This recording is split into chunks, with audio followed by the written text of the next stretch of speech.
នៅវិមាន7មករាព្រឹកថ្ងៃទី18ខែតុលាឆ្នាំ2022សម្ដេចអគ្គមហាសេនាបតីតេជោហ៊ុនសែននាយករដ្ឋមន្ត្រីនៃព្រះរាជាណាចក្រកម្ពុជានិងជាប្រធានគណៈបកប្រជាជនកម្ពុជាបានអញ្ជើញជួបពិភាក្សាការងារជាមួយនឹងឯកឧត្តមវូវ៉ាន់ធឿងសមាជិកការិយាល័យនយោបាយនិងជាលេខាធិការអចិន្ត្រៃយ៍នៃគណៈលេខាធិការមជ្ឈិមបក្សកុម្មុយនីសវៀតណាមឯកឧត្តមវូវ៉ាន់ធឿងបានគោរពនាំមកនៅការផ្ដាំផ្ញើសួរសុខទុក្ខពីសំណាក់ថ្នាក់ដឹកនាំវៀតណាមជូនចំពោះសម្ដេចតេជោ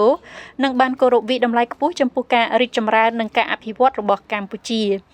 ឯកឧត្តមវូវ៉ាន់ធឿងបានគោរពជម្រាបជូនសម្ដេចតេជោថាឯកឧត្តមនឹងប្រតិភូមកកាន់ព្រះរាជាណាចក្រកម្ពុជានៅពេលនេះគឺស្របពេលជាមួយនឹងខួប55ឆ្នាំនៃទំនាក់ទំនងការទូតរវាងកម្ពុជា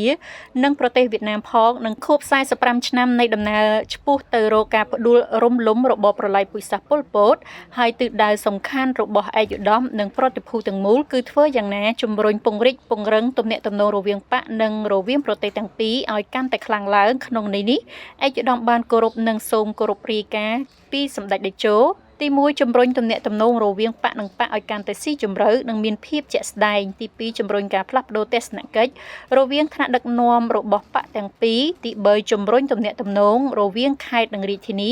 របស់ប្រទេសទាំងពីរនិងទី4ជំរុញកិច្ចសហប្រតិបត្តិការលើវិស័យការពារជាតិនិងសន្តិសុខទី5ជំរុញកិច្ចសហប្រតិបត្តិការលើវិស័យវិនិយោគនិងពាណិជ្ជកម្មនិងទី6ជំរុញកិច្ចសហប្រតិបត្តិការលើក្របខ័ណ្ឌតំបន់និងពិភពលោកជាការឆ្លើយតបសម្ដេចតេជោហ៊ុនសែនបានថ្លែងអំណរគុណជូនចំពោះឯកឧត្តមវូវ៉ាន់ធឿងដែលបាននាំមកនៅការផ្ដាំផ្ញើសួរសុខទុក្ខពីសំណាក់ថ្នាក់ដឹកនាំវៀតណាមជូនចំពោះសម្ដេច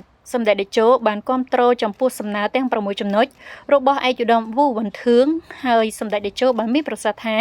ការងារជាអតិភិបគឺជំរុញកិច្ចសហប្រតិបត្តិការរវាងខេត្តនិងខេត្តតាមព្រំដែនឲ្យបានល្អជាទីបំផុតជាពិសេសបញ្ហាសន្តិសុខសម្រួលដោះស្រាយលំហូរទំនិញសម្រួលការធ្វើពាណិជ្ជកម្មនិងទប់ស្កាត់អំពើខុសច្បាប់ដូចជាការជួញដូររត់ពន្ធគ្រឿងញៀនរត់ពន្ធមនុស្សជាដើមឡើយ